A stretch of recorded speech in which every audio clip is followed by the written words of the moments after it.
Benar tante cerdas.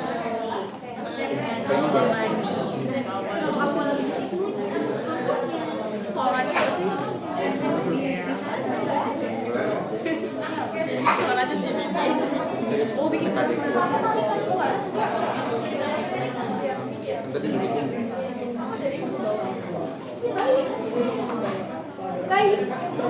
Kira kan?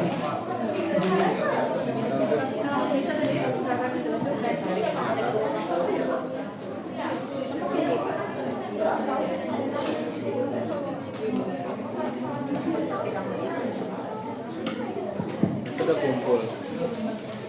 Baik, Assalamualaikum warahmatullahi wabarakatuh. Selamat sore. Oke, maaf terlambat. Saya lanjutkan ya, lecture tentang instrumen pengukuran serta kesahihan dalam penelitian. Ya, saya mohon jangan ramai. Ya, kalau mau mendengarkan silakan, kalau mau tidur silakan. Karena jam-jam rawan, jam-jam sore. Ya. Oke. Terkait dengan instrumen, teman-teman sudah tahu bahwa instrumen itu merupakan alat bantu ukur dalam menunjang proses penelitian. Tanpa adanya instrumen, kita tidak akan bisa mengambil data ataupun mengukur seberapa jauh data penelitian yang ingin kita lakukan. Ya, jadi teman-teman nanti dalam menyusun suatu proposal penelitian atau dalam menyusun karya ilmiah, teman-teman harus bisa menentukan instrumen yang tepat itu seperti apa. Ya, karena instrumen itu banyak, tergantung dari jenis penelitiannya yang dipakai yang mana. Apakah kuantitatif atau kualitatif, serta atau mungkin dua-duanya, antara kuantitatif serta kualitatif, silakan. Ya, nah setiap jenis penelitian pasti membutuhkan instrumen. Ya, antara kuantitatif dan kualitatif pasti berbeda. Yang sudah saya jelaskan kemarin bahwa kalau kuantitatif itu pasti ada alat ukurnya yang bersifat objektif. Ya, jadi harus berupa data. Datanya apa? Berupa numerik. Jadi dalam wujud angka. Kalau di kualitatif itu datanya berupa narasi dan sifatnya subjektif. Ya, antara responden 1, 2, 3 pasti dia mempunyai sudut pandang yang berbeda-beda, jawaban yang berbeda-beda. Ya, tetapi kalau kita mempunyai alat ukur yang pas, yang sesuai, yang objektif, itu menjadi hal yang dapat kita pertanggungjawabkan. Oke? Nah, secara definisi, instrumen pengukuran adalah alat untuk mengumpulkan data atau alat bantu penelitian secara sistematis. Ya, jadi contohnya kalau teman-teman melakukan pengukuran, nah, instrumennya apa? Contoh kuesioner. Selain kuesioner, apa lagi yang dibutuhkan? Ya, kalau jenis rancangan penelitiannya dengan pendekatan penelitian kuantitatif dengan laboratorium pre dan post test desain, jadi nanti teman-teman harus jelas instrumennya pakainya apa. Ya, apakah pakai kuesioner atau pakai wawancara atau observasi serta tes. Tes ini yang biasanya nanti larinya ke penelitian eksperimen. Ya, kalau eksperimen jelas alat ukurnya. Mengukur tinggi badan, satuannya apa? Senti. Mengukur berat badan, kilogram. Jadi jelas. Kalau berupa tes dan pengukuran. Tetapi kalau kuesioner yang sudah teman-teman sampaikan tadi pada saat praktikum, kuesioner itu harus divalidasi, ya. Yang validasi harus orang yang benar-benar ahli, minimal 2 orang ahli yang dapat memvalidasi. Selain kita bisa memvalidasi apakah butir-butir instrumen itu sudah valid atau tidak, tetapi harus ada orang yang ahli di bidangnya. Jadi minimal ada 2. 1 boleh dong? Tidak boleh, harus minimal 2. Lebih boleh 3, 4 silakan. Ya, semakin banyak orang yang memvalidasi yang sesuai dengan bidangnya, dengan keahliannya, akan semakin bagus. Oke. Nah, wawancara itu juga sama, harus divalidasi butir-butir pertanyaannya. Kan hampir sama kuesioner dengan wawancara. Kalau wawancara kan kita berhadapan langsung dengan respondennya. Tetapi kalau kuesioner kita bisa secara online atau kita mengasihkan lembar kuesionernya untuk mengisi, kita tinggal. Ya. Nah, kalau observasi itu kita tidak bisa melakukan apa-apa, tidak bisa melakukan manipulasi. Cuma pada saat kita datang, kita hanya mengobservasi data apa yang dapat kita ambil pada saat di lapangan. Itulah yang nanti disesuaikan dengan norma-norma yang kita rancang sebelumnya. Jadi kita kasih penilaian. Contoh, mungkin di lapangan ada yang kita dapat poinnya 1, tidak ada 0, atau mungkin jumlahnya lebih banyak, poinnya 3 dan sebagainya. Ya, sesuai dari penelitinya. Kemudian pentingnya dalam validitas atau dalam hal instrumen pengukuran ini karena menjamin keakuratan dan kekonsistenan data yang diperoleh. Ya, kalau validitas itu akurat itu bahwa alat ukurnya itu jelas apa yang mau diukur. Kalau reliabilitas adalah konsisten, ya, intinya itu. Nah, jenisnya apa? Ini tergantung dari jenis penelitian yang nanti teman-teman ambil. Apakah secara kuantitatif, kualitatif, atau mixed method? Ya, kalau kuantitatif, kuesionernya harus terstruktur. Ya, terstruktur ini sesuai dengan tahap-tahapannya. Contoh, kalau teman-teman membuat kuesioner, salah satu mulai dari ujung rambut sampai ujung kaki. Jadi bertahap, mulai dari kepala, kemudian badan, tangan, kaki. Jangan sampai dari kepala langsung ke kaki, kembali lagi ke badan.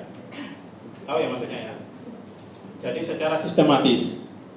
Jadi contohnya adalah kalau teman-teman kan sebelum membuat butir-butir pertanyaan, teman-teman kan membuat kerangkanya dulu. Contoh kerangka kalau di kepala itu yang ingin saya tanyakan apa? Kalau yang di kerangkanya di tubuh, apa yang saya tanyakan? Yang di tangan apa? Yang di kaki apa? Jadi harus secara struktur. Ya. Kemudian juga bisa kita memakai tes secara standar. Ya. Contoh tes kekuatan otot, ya. Kita melakukan tes kekuatan otot. Nah, kekuatan otot kan normanya range-nya 1 sampai 5. Kalau dia kekuatannya bisa tanpa ada tahanan, poinnya berapa? Kalau tahanannya separuh, poinnya berapa? Kalau tahanannya berat, poinnya berapa? Ya. Kemudian juga jarak, kecepatan, ya, kecepatan kan dia jarak, alat ukurnya adalah meter per jarak, satuannya apa? Meter per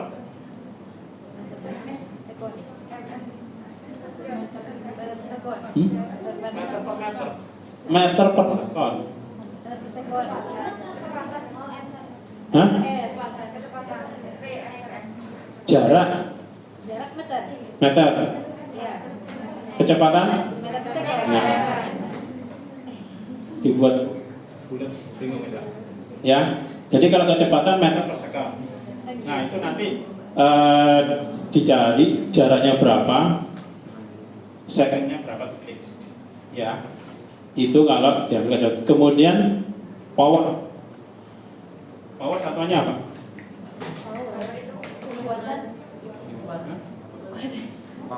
Power apa? Ya. Energi. Gaya. Bisa joule, bisa watt. Ya. Jadi harus jelas. Kemudian tes kebugaran jasmani atau tes kondisi fisik itu juga sudah ada normanya. Atau tes V2 max itu juga sudah ada normanya. Jadi tesnya sudah terstandar. Nanti menyesuaikan dengan klasifikasi usianya, rentang usia berapa bisa masuk ke dalam norma tersebut. Kemudian penelitian kualitatif, ya. Nah, kualitatif ini kan harus detail sesuai dengan panduan wawancara yang mendalam, ya. Biasanya kalau wawancara mendalam ini adalah face to face, ya. Jadi peneliti dengan responden sambil dia menggali atau mengeksplor pertanyaan-pertanyaan yang sifatnya bisa sampai privasi. Ya, digali terus apa yang yang ingin kita ketahui. Ya. Kemudian juga bisa juga kita ada tambahan sebagai lembar observasi. Mungkin di luar dari instrumen wawancara, ya, butir-butir pertanyaan mungkin belum ada di lembar wawancara itu bisa kita kasih tambahan sebagai lembar observasi. Ya. Kemudian kalau mixed method, ya kita kombinasi antara dua jenis penelitian antara kuantitatif dan kualitatif. Oke? Nah, jadi instrumen yang baik, yang pertama harus teruji validitasnya, ya. Jadi mengukur tepat apa yang ingin diteliti harus jelas. Ya, jangan sampai teman-teman mengukur berat badan, tetapi yang diukur tinggi badan. Ya, teman-teman mengukur kecepatan, tetapi yang diukur kekuatan. Ya, jadi harus jelas.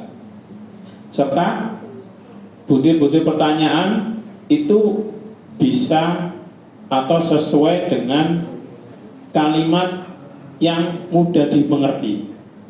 Ya. Kan responden itu kan bermacam-macam. Apakah dia respondennya orang awam atau respondennya orang nakes ataupun orang medis ataupun orang pendidikan ataupun pelajar.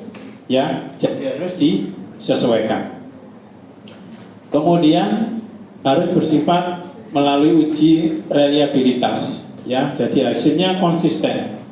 Baik diuji dari waktu ke waktu, hasilnya sama, tetap. Jadi konsisten pada situasi dan waktu yang berbeda. Ya. Tadi antara validitas dan reliabilitas. Kalau validitasnya dia P-nya kurang dari 0,05, berarti validitasnya baik. Tetapi kalau persennya lebih dari R tabel, dia baik. Ya. Nah, sedangkan kalau reliabilitas, kalau alfanya kurang dari alfa alfanya lebih dari 0,7 0,7 berarti baik reliabilitasnya baik ataupun tinggi. tinggi Ya, ya statistik itu permainan kata-kata. Ya, jadi teman-teman harus paham kalau validitas dia kurang dari 0,05, tapi kalau reliabilitas lebih dari 0,7. Ya, beda lagi nanti kalau uji normalitas, uji signifikan, ya, dan sebagainya. Kemudian kriteria yang ketiga adalah sifatnya objektivitas, ya. Jadi dia tidak bias dan pengaruh subjektif secara peneliti. Jadi peneliti harus jelas pertanyaannya seperti apa supaya tidak ambigu, ya. Nanti yang menjawab dari respondennya. Kemudian praktikabilitas, bersifat fleksibel, ya. Jadi fleksibel ini bisa digunakan sewaktu-waktu, seefisien mungkin dan menghemat biaya, ya.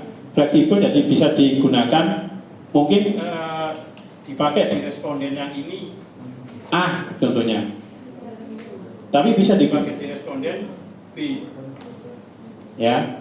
Salah satu contoh mungkin dari UKM bola sama UKM bela diri. Nah, butir pertanyaannya itu dia praktikabilitas. Jadi fleksibel bisa digunakan di komunitas A dan B, ya, tanpa adanya revisi yang cukup banyak.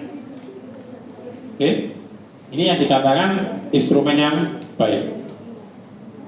Nah, apakah kita bisa mengembangkan instrumen?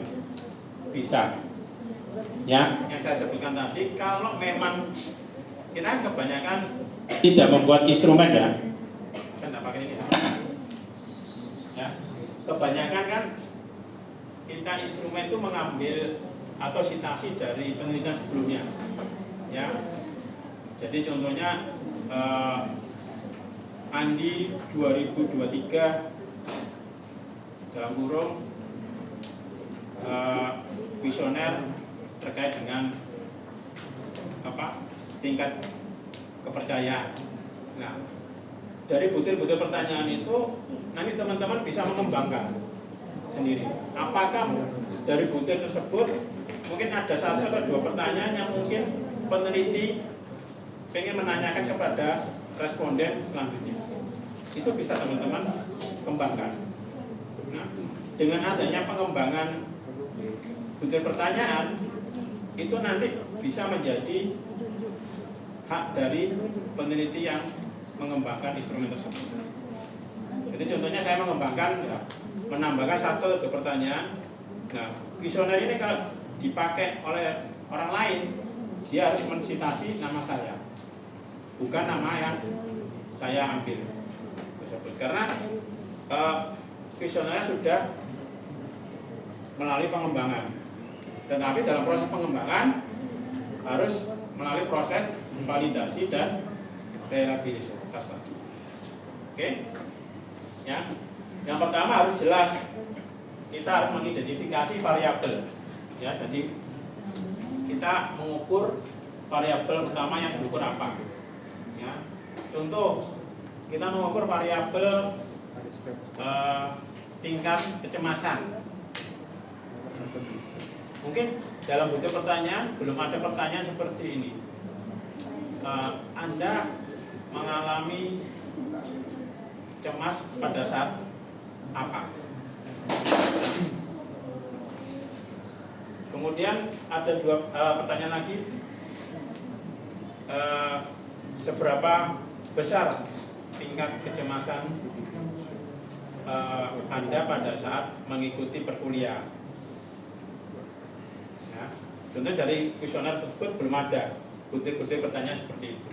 Bisa Anda tambahkan. Ya, yang penting jelas variabelnya yang diukur.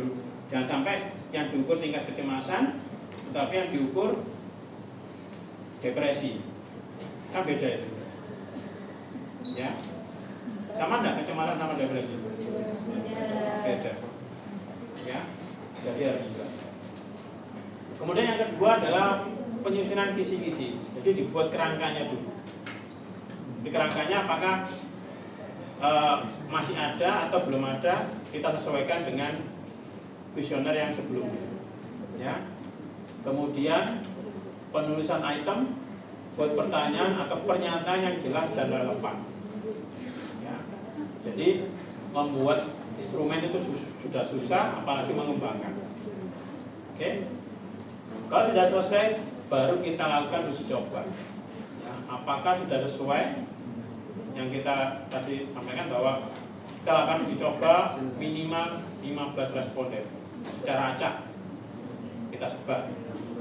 Ya, kemudian baru kita lakukan uji validitas dari setiap butir pertanyaan tersebut, item-itemnya. Ya, baru kalau memang diperlukan revisi, kita perlukan revisi, kemudian kita lakukan uji coba lagi. Tetapi kalau sudah tidak ada revisi, hasil uji cobanya validitasnya bagus, reliabilitasnya bagus, berarti tidak sampai perlu adanya revisi. Ya, jadi perlu sampai uji coba. Oke. Nah, ini yang tadi teman-teman sebutkan bahwa dalam validitas instrumen itu ada yang namanya validitas isi, konstruk, dan kriteria. Ya, isi itu relevansi item dengan materi yang diukur. Ya, jadi pertanyaannya itu atau pernyataannya itu harus berhubungan dengan variabel yang akan diukur.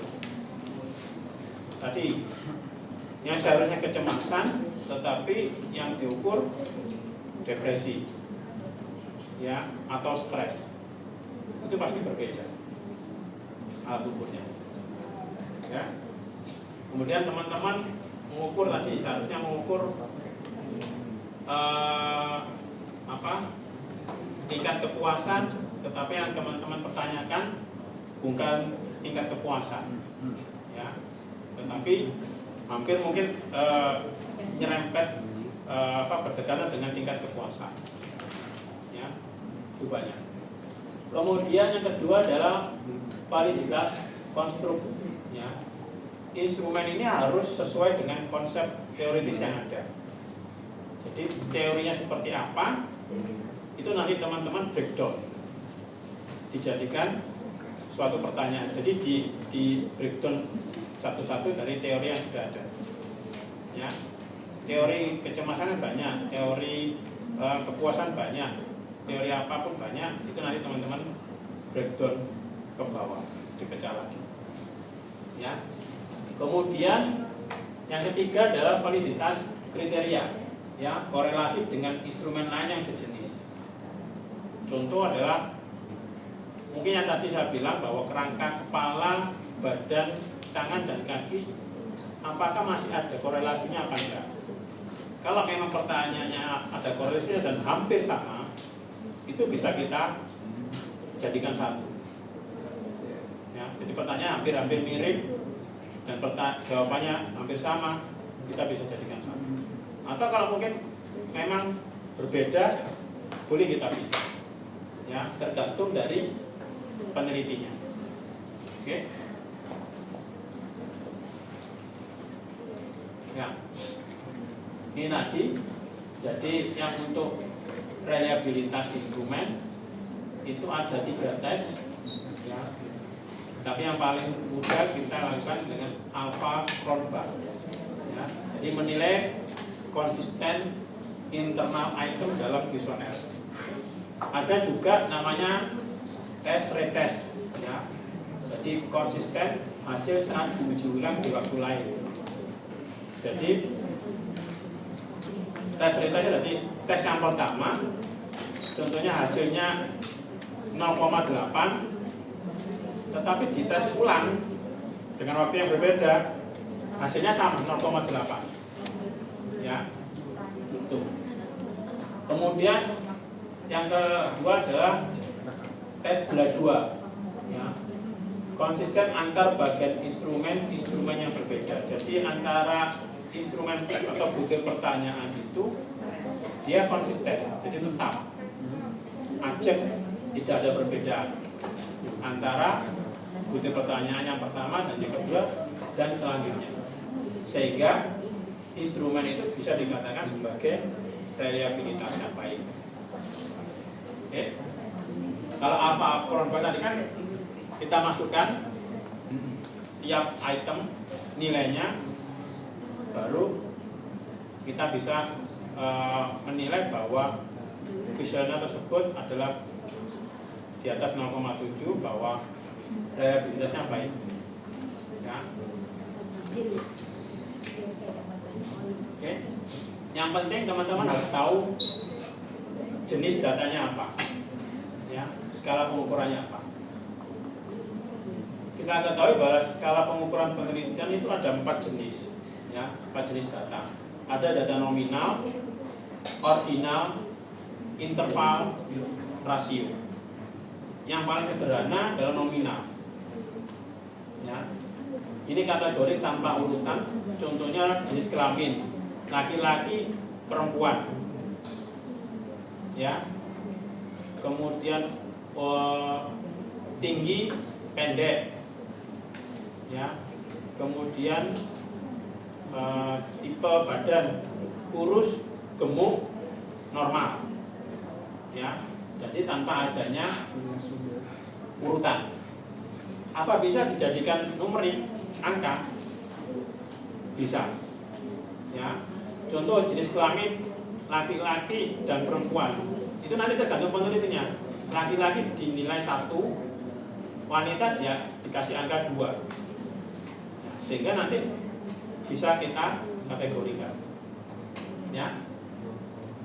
Ordinal, data ordinal memiliki urutan jarak tidak sama. Contoh adalah tingkat pendidikan, ya, SD, SMP, SMA. Kemudian kategori, ya, kategori bisa rendah, sedang, baik, ya, tergantung dari jenis datanya. Interval, jarak sama tanpa nol mutlak. Contohnya adalah suhu, ya, 0 derajat sampai tak terhingga. Ya. Sedangkan rasio dia memiliki 0 mutlak. Ya, contohnya berat badan. Ya, berat badan dari 0 sampai berapa kilo. Tinggi badan 0 sampai berapa sentimeter. Ya, jadi bisa diukur. Yang interval, mohon maaf, tadi kan tanpa 0 mutlak, ya. Jadi kita tidak bisa mengukur suhu itu sampai 0. Ya. Biasanya suhu kan rata-rata kan 34, 35. Tidak bisa mencapai 0 kecuali kalau yang suhu ekstrim. Ya. Nah, dari keempat data ini, kalau kita otak-atik, yang paling mudah adalah kalau datanya rasio. Karena dia kompleks. Rasio itu bisa dijadikan interval, bisa dijadikan ordinal, bisa dijadikan nominal. Tetapi kalau nominal belum tentu dijadikan ordinal ataupun sampai ke rasio. Ya, karena berdasarkan tingkatan.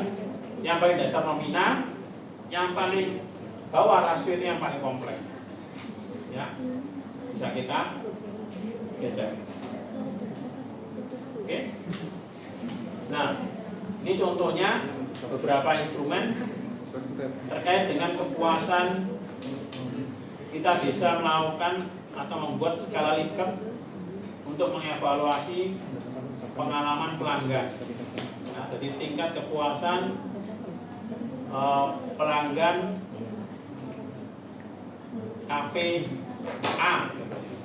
Nah, kita kan cari kuesioner tingkat kepuasan. Jadi skala Likert mulai dari 0 sampai 10, dia nilainya berapa? berdasarkan dari hasil butir-butir pertanyaan. Ya. Kemudian tes kognitif, ya, ini sesuai dengan contohnya adalah soal pilihan ganda dengan mengukur kemampuan intelektualnya. Jadi poin pertama atau pertanyaan pertama jawabannya apa, pertanyaan kedua jawabannya apa, ketiga apa, kemudian baru kita global. Ya. Kemudian juga bisa kita pakai observasi perilaku. Ya. Jadi pengamatan atau checklist pada mahasiswa pada saat belajar di kelas. Ya. Jadi dari beberapa mahasiswa bisa kita lakukan observasi. Oh, mahasiswa ini yang melakukan tidur berapa orang, kemudian pada saat ngobrol sendiri berapa orang, ya, tergantung dari checklistnya apa. Oke. Nah, instrumen yang baik adalah instrumen yang berkualitas, yang menghasilkan uji valid dan reliabilitas yang baik. Ya. Jadi kalau instrumen itu valid dan reliabilitas, bisa dikatakan itu instrumen yang berkualitas. Apakah boleh datanya dalam satu instrumen itu tidak valid? Boleh. Ya. Tetapi kan harus ada berapa persen. Jangan sampai kuesioner pertanyaan atau budi pertanyaannya tidak validnya hampir 50%. Ada biasanya maksimal itu adalah sekitar 20-30% dari total butir pertanyaan. Ya, tergantung dari jumlah pertanyaan yang nanti dimasukkan ke dalam kuesioner. Ya. Kemudian aspek yang perlu diperhatikan adalah skala pengukurannya harus jelas. Ya, data penelitian harus jelas. Skalanya pakai apa? Nominal kah, ordinal kah, rasio, interval, dan sebagainya. Serta proses yang sistematis dari pengembangan instrumen memerlukan langkah terstruktur dan uji coba. Jadi instrumen itu bisa dikembangkan, tetapi perlu melalui tahap-tahapan yang sudah saya sebutkan tadi, melalui proses identifikasi, kemudian membuat kerangka, membuat pertanyaan, kita melakukan uji coba, baru kita mengevaluasi. Oke, itu terkait dengan instrumen penelitian. Kemudian terkait dengan kesahihan, ya. Jadi sahih apa ya bahasa Indonesianya itu? Oh ya, kebenaran. Ya. Jadi sejauh mana alat ukur mengukur apa yang harus diukur, ya. Atau konsisten, ya, hampir sama. Jadi konsisten. Jadi interpretasi hasil itu jadi bukan hanya alat, tetapi teman-teman harus memahami hasilnya. Ya, tadi yang sudah teman-teman lakukan pada saat praktikum, jadi dari data itu teman-teman bisa menginterpretasikan bahwa kalau persennya sekian maknanya apa, kalau base-nya sekian hasilnya interpretasinya apa, ya. Jadi salah satu contohnya adalah kuesioner kecemasan tapi tidak mengukur depresi, ya.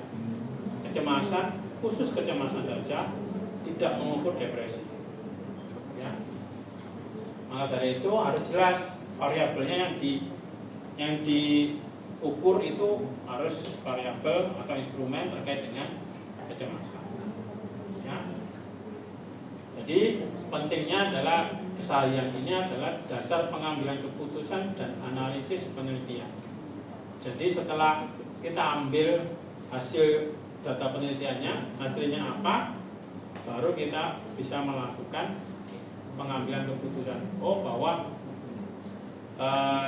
tingkat kecemasan pada mahasiswa di kampus A menunjukkan hasil yang bagaimana, ya. Ini tergantung dari seberapa sahih tingkat pengukurannya. Ya. Ini juga ada jenis-jenis kesahihan dari tingkat isinya, kriterianya dan konstruknya. Jadi hampir sama dengan validitas. Ya. Apakah isinya atau kontennya sama, relevansi dan representasi item dalam konsep. Jadi kalau teman-teman contoh membuat tema, kalau dikasihkan tema terkait dengan tingkat belajar, ya, artinya teman-teman akan membuat konsepnya seperti apa, alurnya berpikirnya seperti apa konsepnya, ya, itu harus relevansi, harus berhubungan antar pertanyaan-pertanyaan atau butir-butir pertanyaan yang nantinya teman-teman bisa mengukur tingkat kesahihannya. Ya. Kemudian kesahihan kriteria atau konkurensi, yaitu pengukuran bersamaan. Ya. Bahwa jenis kesahihan ini kita bisa mengukur bersama-sama ataupun dalam waktu yang berbeda. Ya. Kemudian kita bisa memprediksi, oh ternyata hasil kedepannya seperti ini. Ya. Kita bisa memprediksi masa yang akan datang dari tingkat kesahihan.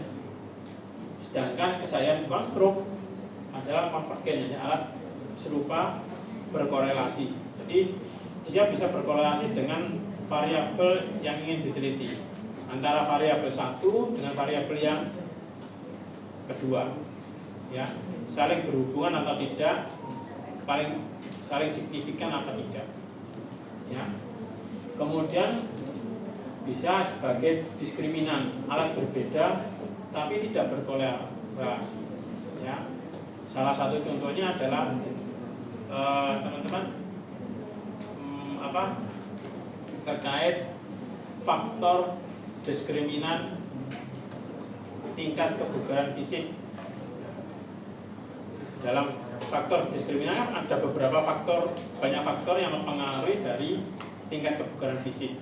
Nah, jadi sama berbagai macam alatnya, ukurnya, tetapi dia tidak berkorelasi.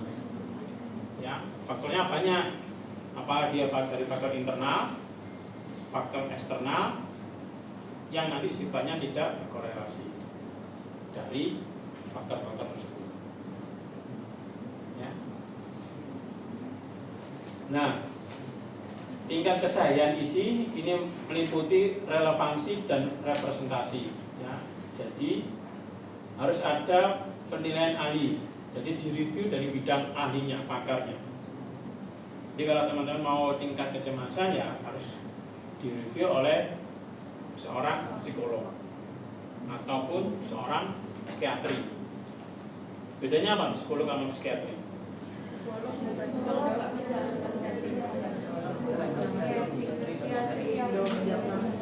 Mendiagnosis. Tapi bisa memberikan intervensi enggak?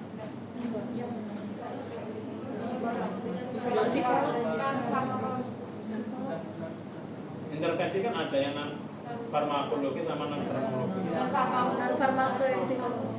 Sama-sama bisa memberikan intervensi, tetapi yang satunya bisa melakukan farmakologi.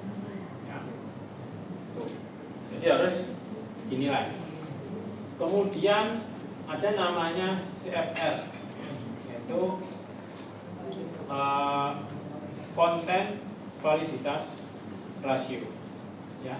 Isinya itu harus jelas, terstruktur pertanyaannya, butir pertanyaannya. Ya. Nah, CFR ini nilainya adalah mulai dari min 1 sampai 1. Kalau dia nilainya 1, berarti tingkat kesahihannya baik. Ya, maka dari itu nomor 3 CF-nya harus lebih dari 0, maksimal 1. Berarti mengindikasikan bahwa validitas isi pertanyaannya baik pada alat ukurnya. Nah, jadi konten rasio kontennya. Jadi antar item pertanyaannya itu nilainya harus 1. Ya. Kemudian juga kita harus membuat blueprint instrumen. Jadi kisi-kisi memperjelas cakupan dan struktur pengukuran. Jadi dalam kuesioner itu kan ada namanya variabel, ada namanya butir-butir pertanyaan. Sebelum butir ada kerangka, ya kerangka, kemudian butir pertanyaan atau item pertanyaan. Nah, itu nanti disusun menjadi blueprint instrumen. Ya, jadi nanti kalau teman-teman nggak punya blueprintnya ini, kita nggak bisa mengembangkan. Jadi pada saat awal instrumen kuesioner ini sudah jadi, kita bisa kembangkan dengan melihat dasar dari instrumen blueprint yang awal, ya, sehingga relevansi dan representasi ini bisa diaplikasikan ke dalam masing-masing responden. Oke. Semakin pusing, saya juga pusing. Ya. Oke. Nah, kesayangan kriteria ini juga berhubungan dengan kriteria eksternal. Ya, jadi teman-teman juga harus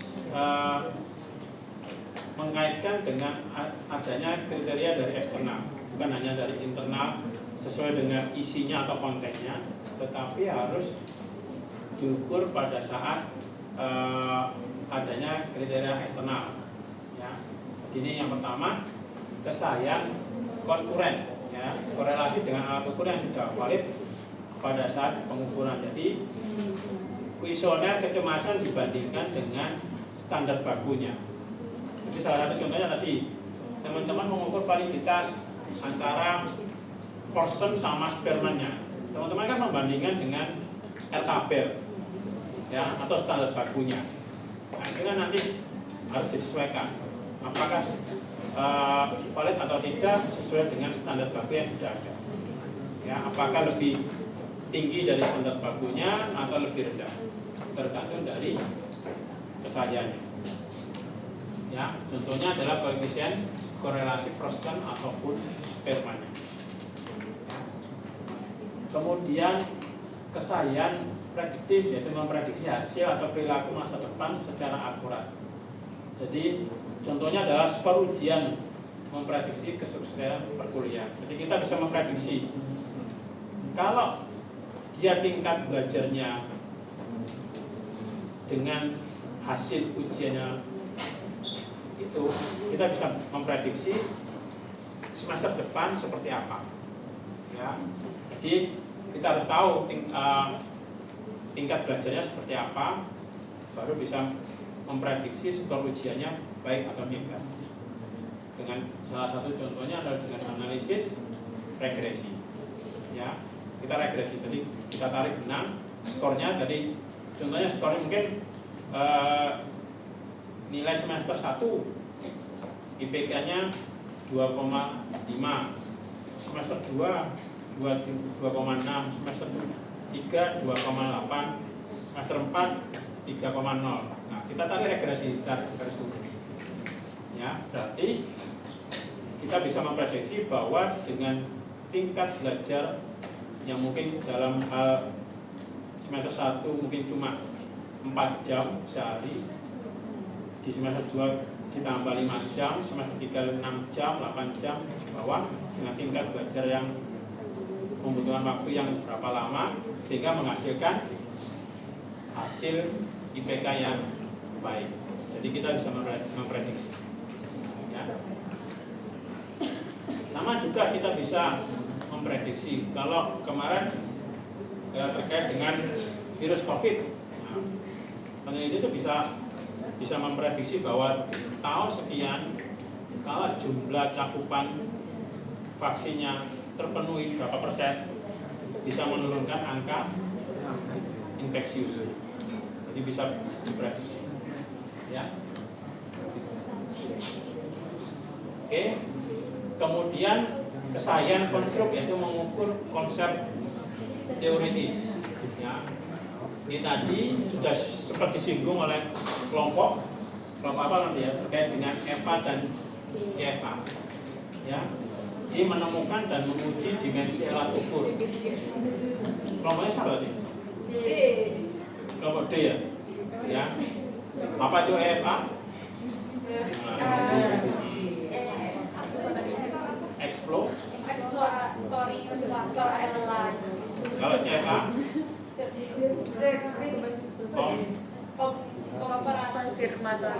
Konfirmatory faktor analysis. Ya. Hah? Gak paham. Kalau yang exploratory itu di luar dari pertanyaannya. Namanya explore ya, explore itu di luar. Jadi kita bisa mengeksplor di luar dari yang CFA. Kalau CFA itu isinya. Kalau yang explore itu kan di luarnya. Maka dari itu kan, tadi kelompok kamu kan terkait dengan sampel. Sampel yang di dalam berapa ditambah dengan sampel yang di luar. Sehingga dia bisa menganalisis faktor. Jadi faktor itu kan ada yang internal sama eksternal. Tidak harus satu, bisa dari luar. Apakah dia terkait dengan jumlah sampelnya atau juga butir pertanyaannya? Tergantung dari konstruknya, ya, tergantung dari teori-teorinya. Jadi contoh, mungkin teori kepribadian, ya, teori kepribadian, atau salah satu contoh adalah teori Newton, ya.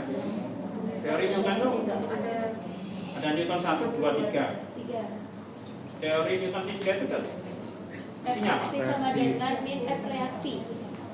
Mungkin ada reaksi berikutnya. Iya, pasti sama dengan min F reaksi.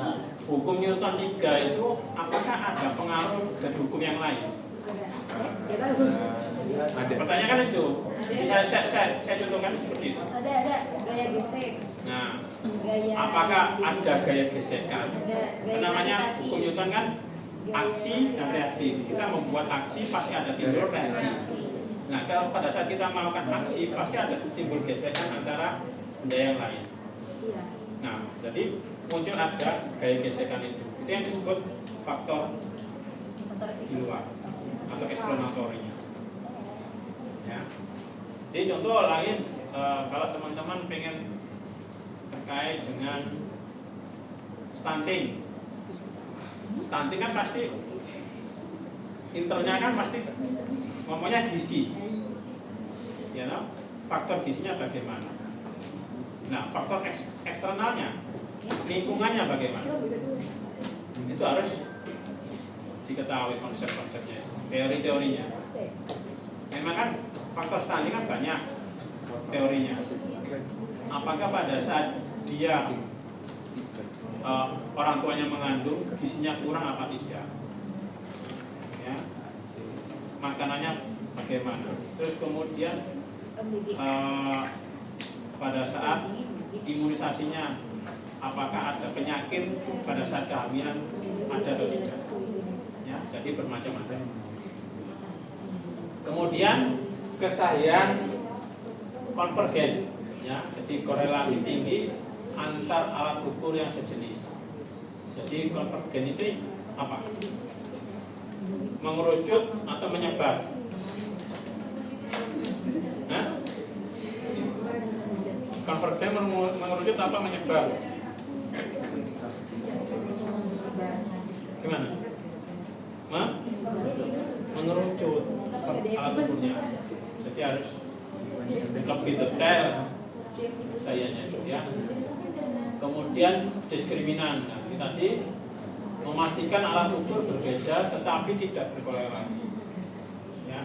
Jadi ada bermacam-macam faktor yang mempengaruhi. Serta adanya metode MTMM, yaitu analis multi-thread multi-metode untuk validasi yang mendalam. Ya. Jadi ada namanya kalau jadi contohnya di kesahihan ini, contohnya di kuesion penelitian kuantitatif itu tadi kita sudah membahas uji validitas dan reliabilitas. Nah, apakah bisa kita mengukur dengan metode lain untuk tingkat kevaliditasannya. Bisa dengan cara alat ukur berupa tes pengukuran. Ya.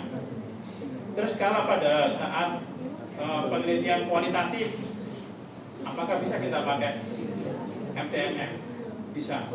Ya, kita bisa lakukan uji triangulasi, ya, atau bisa ditambah dengan uji wawancara yang mendalam. Kalau memang tingkat wawancaranya masih belum sesuai dengan yang diinginkan, ya. Nah, ancamannya, jadi keburukannya, yang pertama adalah jangan sampai muncul ambiguitas item, ya. Pertanyaan yang tidak jelas sehingga membingungkan responden. Ya. Kemudian tingkat kesulitan, soal terlalu mudah atau sulit menurunkan validitas. Jadi contohnya, kalau kami itu kalau buat soal CPT itu juga diukur validitasnya. Ada reviewernya. Kalau terlalu mudah berarti validitasnya jelek. Kalau jawabannya tengah-tengah atau baik, berarti validitasnya baik. Ya. Jadi di kami itu ada namanya bank soal. Jadi dari berapa banyak soal yang dikumpulkan, kemudian divalidasi satu-satu, direview satu-satu, kemudian diuji. Sama kalau kita juga melatih di CPT lokal, ya, apalagi di CPT nasional, itu juga ada. Soal itu kan dikatakan valid atau bagus kalau mudah dipahami dan nyambung dengan responden serta hasilnya baik. Kalau terlalu mudah, contoh terlalu mudah, dari 50 anak ini jawabannya sama, berarti kan tanda tanya. Terlalu mudah ini pertanyaan. Harapannya kan mungkin 50%, separuhnya. Ya, itu kita kembalikan ke pembuat soal untuk direvisi lagi. Atau mungkin pertanyaannya terlalu mudah, bukan soalnya, ya, tapi narasinya terlalu mudah. Sama dengan kalau teman-teman buat visualnya, ya. Kita membuat soal CPT juga banyak, membuat soal praktikum juga seperti itu, ya. Jadi untuk quality controlnya, untuk pertanyaan itu harus baik, ya. Kemudian cakupan konstruknya, ya. Jadi harus jelas terkait dengan pengukuran yang sesuai, ya. Kemudian tidak bias responden. Di preferensi sosial atau keinginan menyenangkan dapat mempengaruhi, harus disesuaikan dengan respondennya, ya. Kalau respondennya respondennya orang nakes, jangan diberi soal apa? Ekonomi. Kan nyambung. Kalau ekonominya secara umum tidak apa-apa, tapi kalau ekonomi terkait dengan akuntansi, hitung-hitungan itu pasti tidak sesuai. Nah, jadi kalau respondennya tentunya orang nakes, ya pertanyaan harus sesuai dengan bidang kesehatan. Supaya tidak bias respondennya. Nanti kalau tidak sesuai pasti jawabannya gini, apa ya ini? Sini aja paling sesuai, ragu-ragu, banyak ragu-ragu. Ini tidak sesuai dengan jawaban. Ya. Oke, ini sama, jadi meningkatkan kesayangan. Jadi harus jelas konsepnya, ada tinjauan literaturnya, teorinya, kemudian metode validasinya disesuaikan, libatkan ahli atau pakar.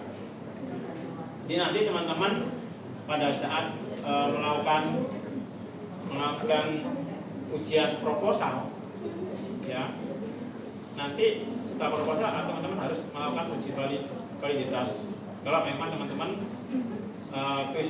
instrumennya berupa kuesioner. Ya. Kemudian diuji coba dan dianalisis, baru nanti dilakukan standarisasi. Ya. Ini salah satu contoh validasi dari budaya organisasi, validasi kuesioner untuk perusahaan X dengan menilai faktor utama. Jadi faktor utama yang mempengaruhi dari tingkat pendapatan perusahaan, salah satu contohnya. Kemudian mengukur skala stres kerja, pengukuran stres nakes di rumah sakit A, itu mengukur tingkat kerja, stres kerja di rumah sakit.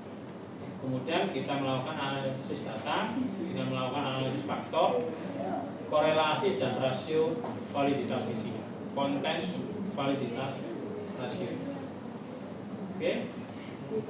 Kesimpulannya adalah keseharian ini adalah kunci utama. Jadi instrumen tiap-tiap item itu perlu adanya validitas dan reliabilitas. Jadi semakin valid, semakin bermanfaat. Semakin tingkat respondennya semakin banyak, semakin tingkat kevaliditasnya juga semakin tinggi. Ya.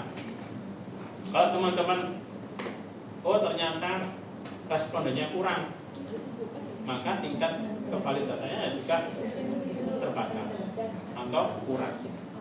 Ya.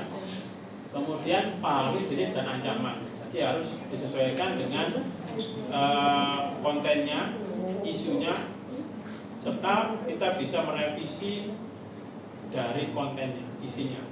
Sesuai enggak dengan kalau kita ngambil dari luar, kita translate, kita berikan ke responden, sesuai enggak? Ya. Kemudian kita bisa lakukan validasi secara bersama. Ya. Mungkin kuesioner tahun 2020 dipakai, kemudian teman-teman pakai lagi di tahun 2025, mungkin akan berbeda. Pasti akan mempengaruhi berbagai banyak faktor dalam mempengaruhi kuesioner tersebut. Ya, jadi perlu diadakan validasi. Jadi setiap kuesioner itu nanti yang akan diujikan, walaupun nanti teman-teman, dok, ini kan sudah divalidasi dari tahun kemarin, biasanya dalam 1 tahun, tetap harus divalidasi lagi. Ya, kuesioner tidak bisa dalam 1 tahun, batasnya 1 tahun masih ada, tidak bisa. Tetap harus ada validasi. Ya. Jadi perlu adanya validasi secara. Oke, ada pertanyaan? Semakin bingung, semakin tidak jelas. Tanyakan kalau memang ada yang ditanyakan.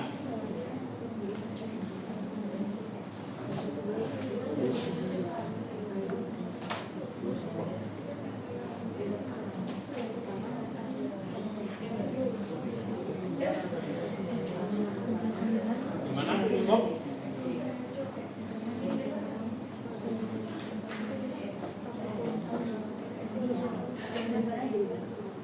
Ada yang ditanyakan? Ya. Sopo itu? Hah? Oh, jadi.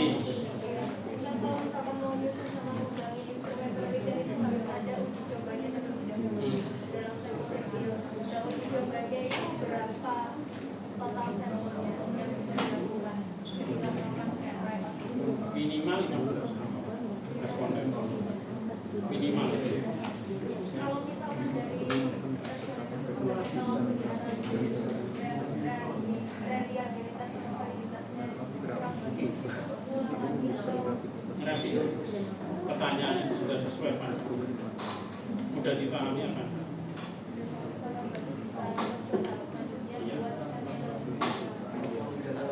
Kalau memang dari hasil validitas yang baik, kemudian reliabilitas yang baik, bisa teman-teman melakukan usaha baik, saya paling respondennya bagus, yang sesuai dengan kriteria penelitian. Itu kalau pengembangan.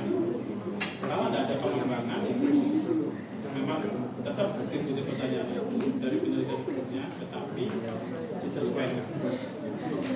Disesuaikan yang penelitian pertama mungkin di komunitas A. Nah, mungkin yang penelitian di komunitas B. Kan mengganti kata satu kata aja. Kata itu tidak perlu pakai pengulangan. Tidak pengulangan itu menambah bukti pertanyaan. Nah, itu suatu bukti pertanyaan. Yang mungkin peneliti ingin menambahkan pertanyaan untuk melengkapi data penelitian. Itu perlu dicoba. Ya. Nah, ada lagi? Cukup? Lelah? Lelah, sama terima. Ketemu saya kapan lagi? Jumat lecture ya Lecture. Iya Bukan lecture 5 Lecture 5 itu enggak sama.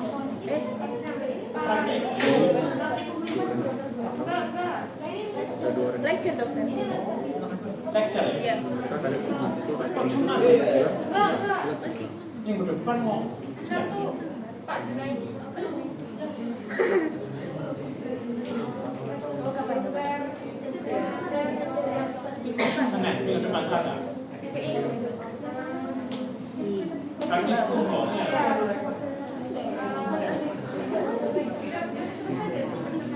Lecture saya sudah, praktiknya yang belum.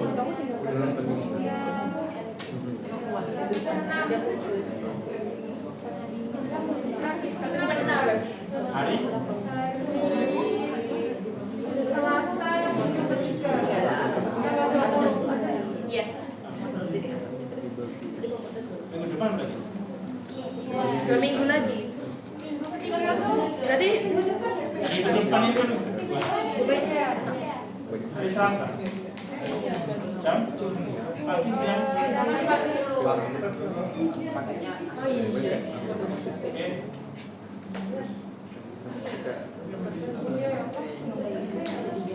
Cepat ya. Karena pertanyaannya sampai mana bimbingan tadi? jangan diganti dok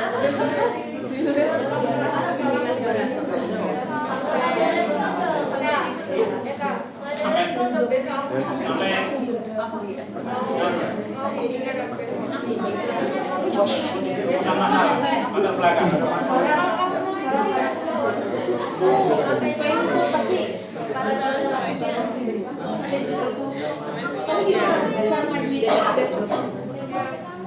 Ada yang kesusahan menemui pembimbingnya enggak? enggih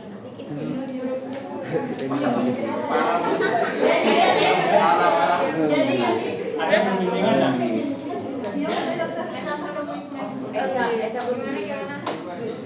Siapa? Ada yang belum ketemu pembimbingnya enggak?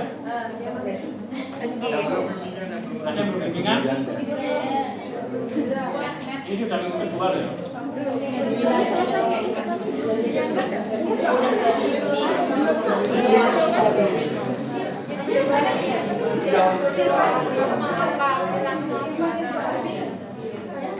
aku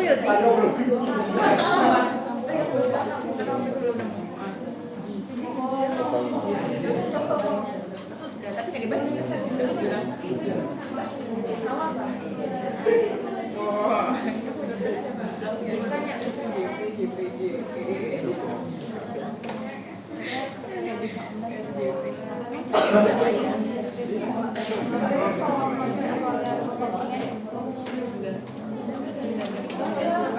Saran, kalau dari teman-teman ada yang kesusahan menemui pembimbing, segera lapor ke koordinator jobnya.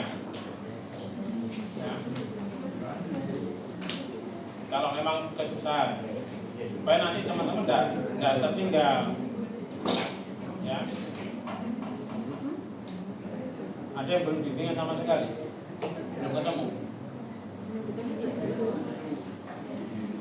Sudah ketemu semua ya? Aman ya?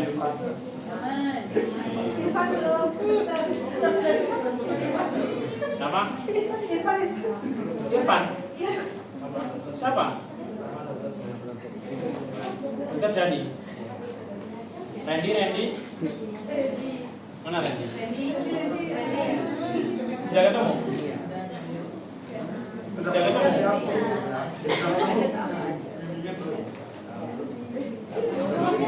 Loh, bingung nggak, Bang?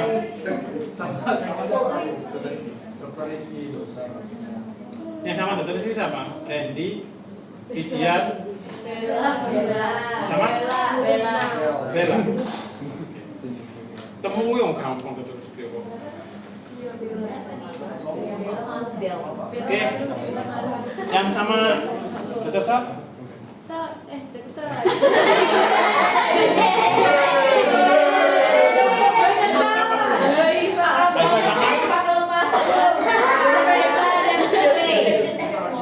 Sudah anu? Sudah bimbingan. Zoom. Sudah Zoom 3 jam, dokter. Siap. Mantap. Mantap. Sampai nggak ngelontok, tinggal tutup aja. Oke, baik, kalau tidak ada pertanyaan, terima kasih atas waktunya. Selamat beraktivitas kembali. Saya kiri, assalamualaikum warahmatullahi wabarakatuh.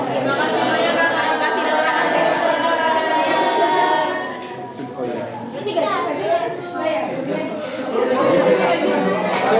Gambarnya kayak ditambahkan ya.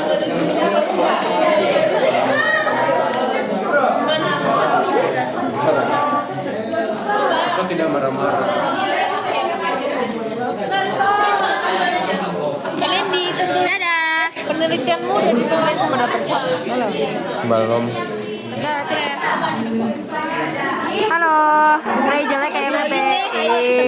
Screenshot. Ayo.